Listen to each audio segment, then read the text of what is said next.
called out in-orbit refueling as one of the untried technologies in the development of Starship that could readily be found to be impractical.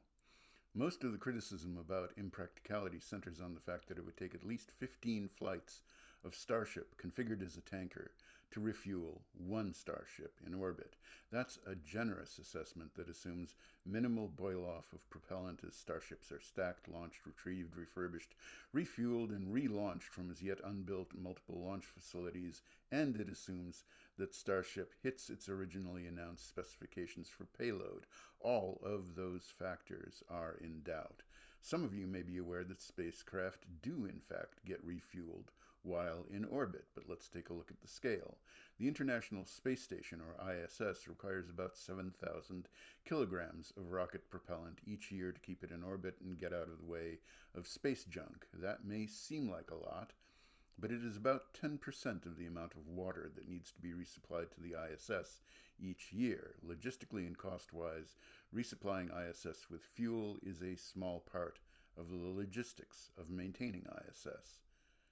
How similar is the resupply of ISS to refueling a Starship in orbit?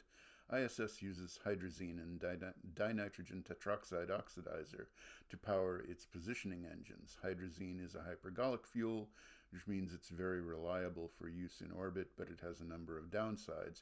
It is toxic, carcinogenic, and must be handled with great care, because hypergolic means it ignites when it comes in contact with the oxidizer.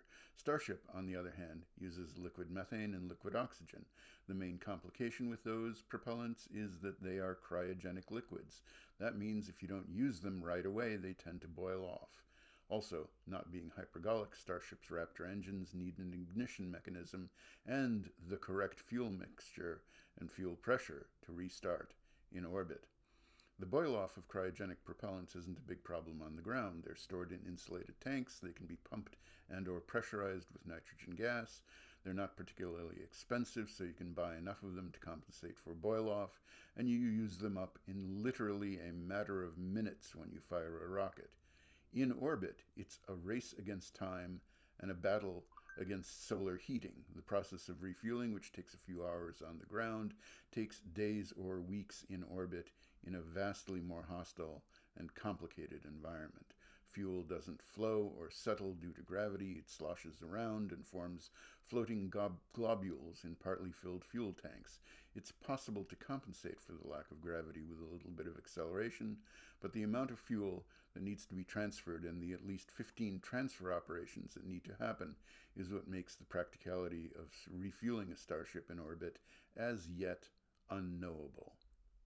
The difference in scale is striking. The 7,000 kilograms of fuel ISS uses to keep itself in orbit is approximately 0.5% of the fuel required by one orbiting Starship to go to the Moon or Mars. Starship even requires in-orbit refueling to reach geostationary orbit. On top of all that, there's a lengthy and complicated critical path to even trying in-orbit refueling. Starship hasn't yet completed a full orbit. Starship hasn't proved that it can carry a full payload as specified. That's critical to keeping the number of refueling flights to a minimum. You can go on eBay and buy heat shield tiles that fell off Starship on previous launches. All 18,000 of them need to stay where they are attached in order for Starship to be reusable. When Starship has a heat shield that enables it to survive re-entry, then it must be caught by the lifting arms on a launch tower without damaging the launch tower or being damaged by the launch tower arms. The Starship booster also needs to be caught by a launch tower. The Starship booster, rather, in addition to the second stage, needs to be caught by a launch tower also without damage to either system. Every dead project dies while making progress. What competent project management tells you is whether progress leads to completion or not.